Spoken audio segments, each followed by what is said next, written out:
ఆంధ్రప్రదేశ్ పల్నాడు జిల్లాలో జరిగిన రోడ్డు ప్రమాదంలో 6 చనిపోయారు. ప్రైవేట్ ట్రావెల్స్ బస్సును టిప్పర్ లారీ ఢీకొట్టింది. మంటలు చెలరేగటంతో 2 డ్రైవర్లతో పాటు మొత్తం 6 సజీవ దహనమయ్యారు. మరో 20 మంది తీవ్రంగా గాయపడ్డారు. చిలకలూరిపేట మండలం ఈవూరివారిపాలెం దగ్గర ఈ ప్రమాదం జరిగింది.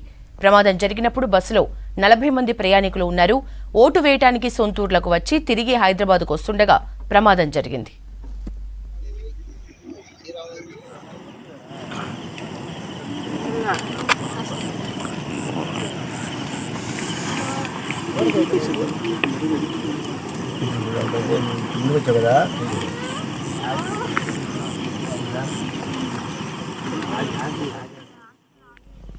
బాపట్ల జిల్లా చినగంజాం నుంచి పరుచూరు చిలకలూరిపేట మీదుగా హైదరాబాద్కి నిన్న రాత్రి 40 మంది ప్రయాణికులతో ప్రైవేట్ ట్రావెల్స్ బస్ బయలుదేరింది.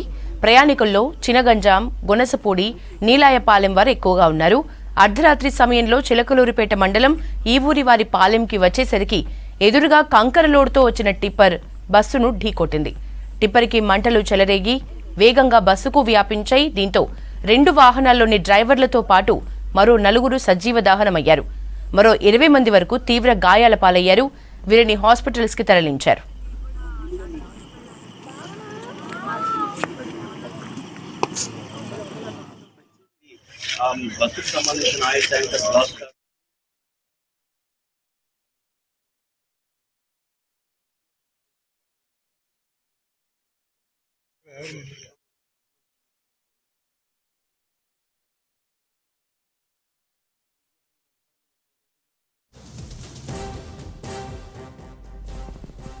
బస్ డ్రైవర్ ఓవర్ స్పీడ్ ప్రమాదానికి కారణమని ప్రయాణికులు ఆరోపిస్తున్నారు. స్పీడ్ గా వెళ్లొద్దని కోరినా వినలేదని చెప్పారు.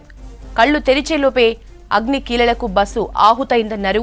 గాఢ నిద్రలో ఉన్నవాళ్లు నిద్రలోనే ప్రాణాలు కోల్పోయారని ఆవేదన వ్యక్తం చేస్తున్నారు ప్రయాణికులు. ప్రమాదం జరిగిన తర్వాత క్లీనర్ పరారయ్యాడు. అతని కోసం గాలిస్తున్నారు పోలీసులు.